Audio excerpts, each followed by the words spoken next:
नमस्कार दोस्तों, आज मैं आपको ग्यारस माता की कहानी सुनाने जा रही हूँ। फ्रेंड्स बोलिए ग्यारस माता की जय हो, विष्णु भगवान की जय हो।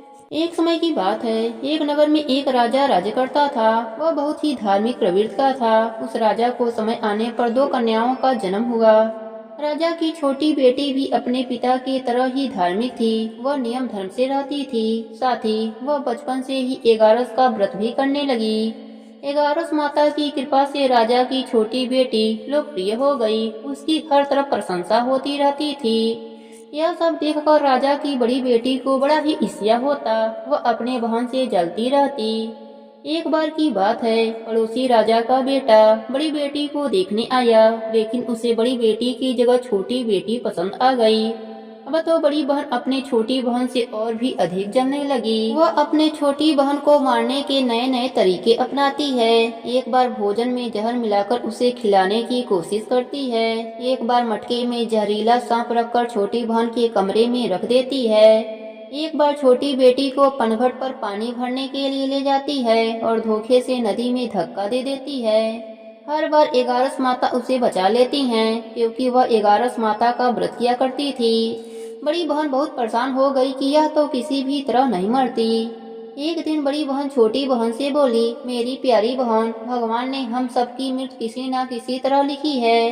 क्या तुम्हें पता है तुम्हारी मृत्यु कैसे होगी? बहन बड़ी ही सीधी साधी थी। वह बोली, मेरी मृत्यु मेरे पालतू तोते के गले में जो हार है उसी में अटकी हुई है।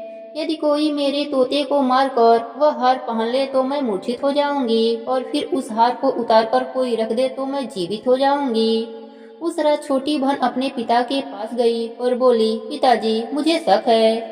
यदि मैं मर जाऊं तो आप मुझे जलाना मत। आप मुझे हमारे पुराने महल के कुएं के पास झोपड़ी बनवाकर खाट पर सुला देना। राजा बोले, बेटी, तुम ऐसा क्यों बोल रही हो?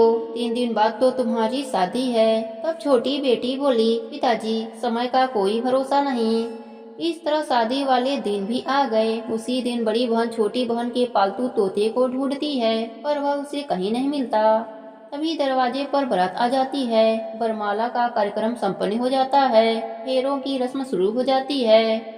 उधर बड़ी बहन तोते को ढूंढ लेती है और वह उस तोते को मार देती है। वहीं छोटी बहन 3 फेरे राजकुमार के साथ पूरे कर लेती है। तभी छोटी बहन मूर्छित होकर गिर जाती है। उधर बड़ी बहन तोते के हार को खुद पहन लेती है।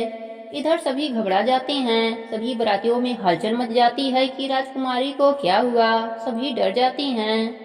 तब राजा वैद्य हकीमों को बुलाते हैं। छोटी राजकुमारी को महल में ले जाकर लिटा दिया जाता है। वैद्य हकीम राजा से कहते हैं, राजकुमारी ना मरी है ना जीवित हैं। हमने ऐसा पहली बार देखा है। तब राजा उनसे कहते हैं, वहां जाकर बोलना कि राजकुमारी बेहोश हैं, अभी थोड़ी देर में ठीक हो जाएंगी। यदि तुम ऐसा नहीं कहोगे तो मैं तुम्हें फांसी दे दूंगा। बेचारा वैद्य हकीम राजा के कहे अनुसार वैसा ही बोलता है।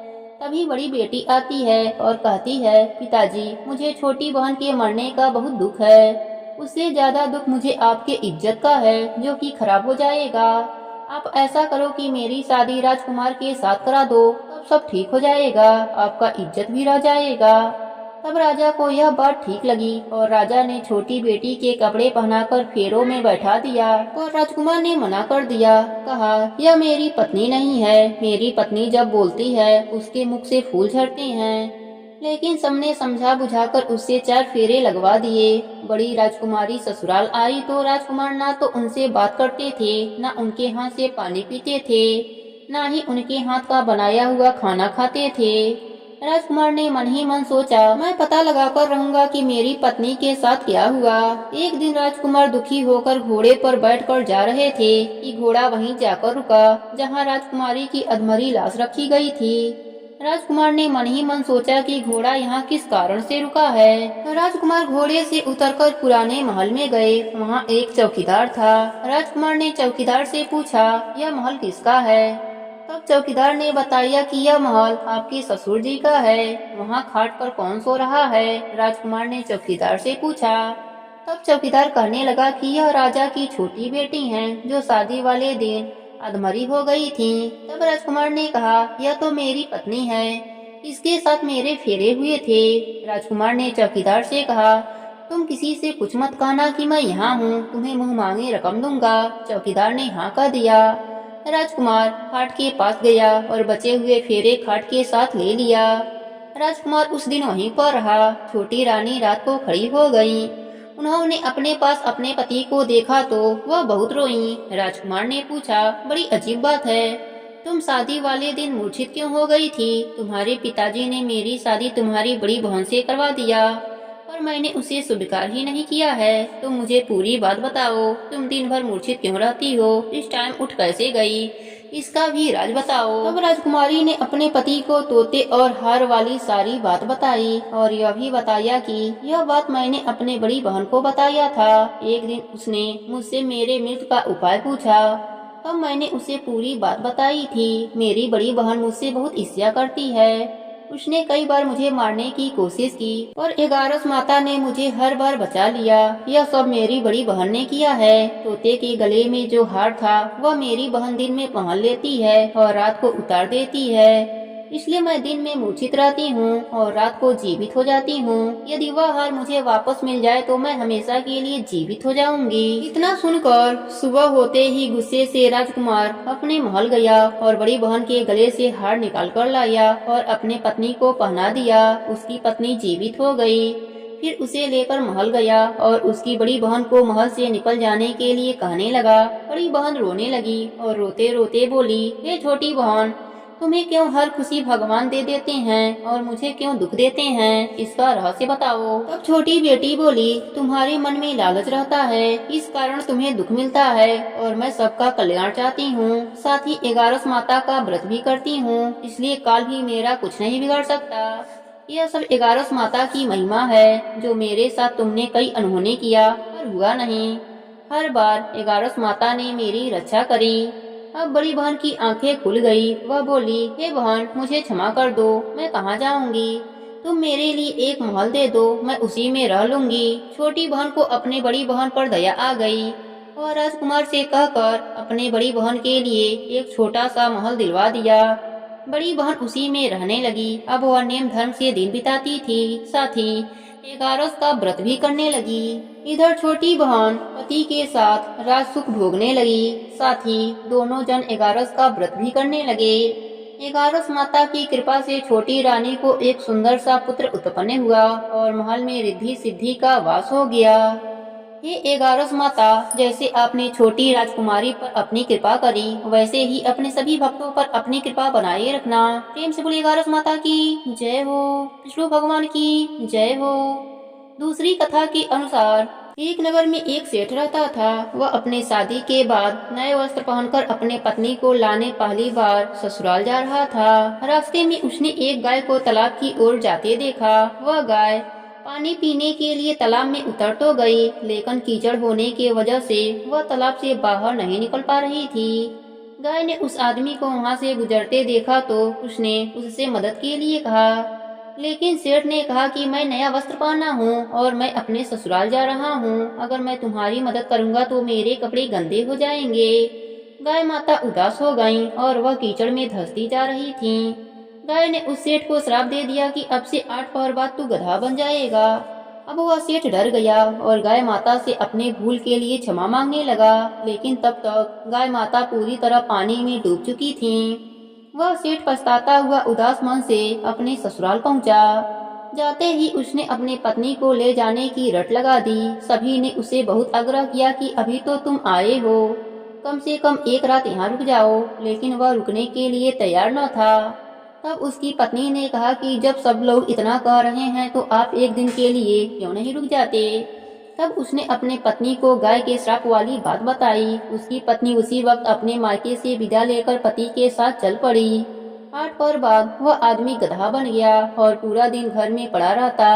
कुछ दिनों के बाद घर में खाने पीने के लाले पड़ गए। तब उसने अपने पत्नी से कहा कि मुझे लेकर बाहर मजदूरी करो। तब उसकी पत्नी उसे लेकर बाहर गई और नगर के राजा के यहाँ मजदूरी का काम करने लगी। उसे वहाँ बोझ उठाते देख लोगों ने कहा कि तुम्हारे पास तो गधा है, फिर तुम बोझ क्यों उठा रही हो? परंतु उसने कोई उत्तर नहीं दिया और अपना काम करती रही। दूर से यह सब राजा भी देख रहा था। उसने भी उसे यही कहा कि तुम्हारे पास तो गधा है, फिर तुम यह बोझ क्यों उठा रही हो। तब उसने राजा से कहा कि यह गधा नहीं है, यह मेरे पति हैं। उसने गाय के श्राप वाली पूरी बात राजा को बताई। राजा ने अपने नगर में विद्वानों और पंडितों को बुलाकर इसका उपाय पूछा। तब एक विद्वान ने बताया कि जिस किसी ने 101 एगारस का व्रत किया हो, वह अपने पुण्य का फल इसे दे दे तो यह अपने असली रूप में आ सकता है।